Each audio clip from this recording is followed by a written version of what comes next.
are you looking at? Pigs. You better be a little more friendly-like and get to know everybody. Over here is Rico. This here is Ned, Roberto, and this here's Yuma. Take your clothes off. You don't think I'd shoot you in the back, do you, darling? I got no bullets. Pick it up. I paid for a goddamn birthday kiss. I'm gonna get one. You touch her again, you're a dead man. In a small western town, a brothel becomes the center of a quiet war. A powerful religious group is determined to burn it to the ground, but they can't touch it because one of its most loyal customers is a respected colonel. However, one day, the colonel gets drunk and attacks Anita. When he pulls out his gun to shoot her, Cody fights back and kills him to save Anita's life. The religious group storms the brothel and, upon seeing the colonel's body, declares it murder. Anita, Eileen, and Lily manage to escape, but the crowd captures Cody and drags her away to be hanged immediately. Before they can put an end to her, the other women come charging back on horseback, riding straight through the mob. They pull Cody onto a horse, and the four of them flee the town as fast as they can. The colonel's widow hires a team of ruthless Pinkerton detectives, paying them a large sum of money to either bring the women back to be hanged or kill them on the spot. Out in the middle of nowhere, the women begin to struggle when their wagon loses a wheel. As soon as they fix it, a rattlesnake startles the horses, causing them to run away with the wagon carrying all their belongings. However, Lily puts her life at risk when she chases it down and successfully stops the runaway wagon. Exhausted, the four friends rest for the night and eat the snake for dinner. They decide to travel to Oregon to build new lives. Anita reveals she has a deed to a piece of land inherited from her late husband and proposes they start a lumber business. Cody, who owned the brothel and has saved a significant amount of money over the years, offers to fund the entire plan. The next morning, they spot a strange man watching their camp.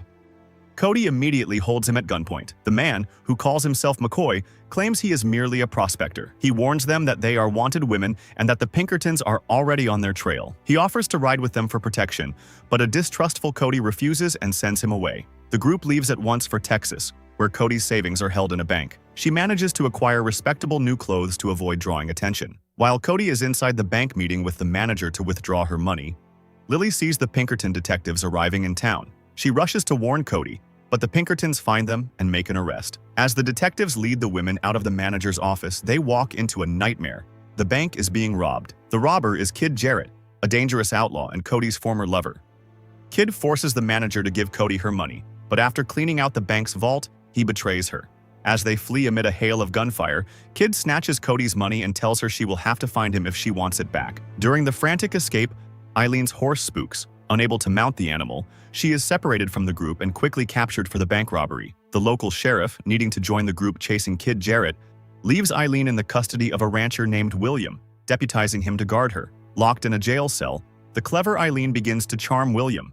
Although he is a decent man who seems to believe she isn't a criminal, his loyalty to the law prevents him from setting her free. Meanwhile, Cody, Anita, and Lily reach a safe hiding spot. Anita and Lily argue that they must go back for Eileen, but Cody is convinced that Kid Jarrett is their only hope, so she decides to pursue him and her stolen money first. She orders Anita and Lily to stay hidden while she tracks down the man who holds both the key to their future and the means to free their friend. Cody tracks Kid Jarrett's gang to their hideout. There, she meets Frank Jarrett, Kid's father and the gang's former leader. Cody had a relationship with Frank long before his son took over the gang and made her his girlfriend. Kid Jarrett is desperate to prove he is a better leader than his father. He reveals his grand plan to Cody: to rob a military train carrying powerful weapons, including Gatling guns, which he believes will make him unstoppable. Cody, however, is uninterested in his plan. She simply wants her stolen money back. When she attempts to retrieve it, Kid Jarrett turns on her. Furious that Cody does not believe in his plan and having never forgiven her for leaving him, he punishes her by having her brutally flogged. Later, McCoy finds her unconscious on her horse. He takes her to a healer in town, but this draws the attention of the Pinkerton detectives. To throw them off the trail, McCoy lies to the Pinkertons. Claiming he wants a share of the reward money, he swears he saw Cody with Kid Jarrett, sending the detectives on a wild goose chase out of town. Meanwhile, with Cody missing, Anita and Lily take action to free Eileen. Lily creates a distraction by pretending to turn herself in for the bank robbery. While the deputy is occupied, Anita tries to pull the jail bars out with a horse-drawn wagon, but the plan fails. When the deputy goes outside to investigate the noise, Anita knocks him out. Lily then grabs the keys, frees Eileen, and locks William in the cell to protect him from being blamed for the escape. As the three women ride out of town, they spot Cody's horse. Anita stays to search and finds Cody just as McCoy is revealing his true motive. He has been following Cody in the hope that she would lead him to Frank Jarrett. He confesses that Frank murdered his parents years ago during a failed attempt to steal their gold mine, and McCoy is seeking revenge before he settles to claim his inheritance. The group, now consisting of Cody, Anita, Lily, Eileen, and McCoy, regroups at William's ranch. William returns home to find Eileen and her friends have made themselves at home. Though he is initially unhappy, Eileen easily charms the lonely rancher. She convinces him that their company is good for him, and the two spend the evening dancing and growing closer. Days later, Kid Jarrett successfully robs the military train. Cody sees her chance for revenge. She and her team ambush the gang, killing several of Kid's men and stealing the loot. During the fight, however, Kid's men abduct Lily, and William is shot and severely injured. In a desperate move, the group kidnaps Frank Jarrett, planning to trade him for Lily. Back at the ranch, the group examines the powerful stolen guns. Anita grows frustrated, reminding everyone that their real dream was to start a lumber business, not to seek revenge and play with guns. With Lily now in the hands of a criminal, she feels they have lost their way. Frank Jarrett overhears her plan and mocks it. Playing a mind trick on her, he tells her it will never work because she is a woman, and the law is not on her side. She goes into town to see a lawyer about her land deed, only to receive devastating news. Frank was right. As a woman, she cannot legally claim the land in Oregon, as the deed is only valid in her husband's name. Meanwhile, Frank Jarrett tries to play mind games with McCoy and taunts him, cruelly mocking the murder of his parents. However, this only pushes McCoy past his breaking point, and he shoots Frank, claiming he was trying to escape. Cody is furious that they have lost their only leverage to save Lily without giving up the guns, so she banishes McCoy from the ranch at gunpoint. Lily endures a horrific assault from her captors. Before it can get worse, McCoy arrives and stages a one-man rescue. He is quickly captured, but his intervention allows Lily to escape. She runs into Cody, Anita, and Eileen, who are already on their way to save her. The women head to Kid Jarrett's hideout.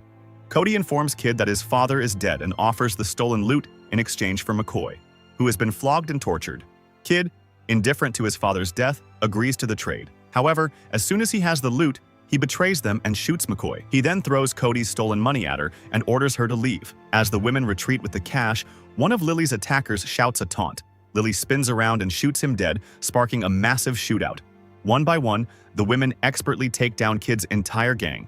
Even the mighty Gatling gun is no match for them. Cody finally corners Kid Jarrett. He laughs, telling her his gun is empty. She offers him a single bullet, and in a lightning-fast draw, she kills him. The women gather the stolen bank loot and return to William's ranch.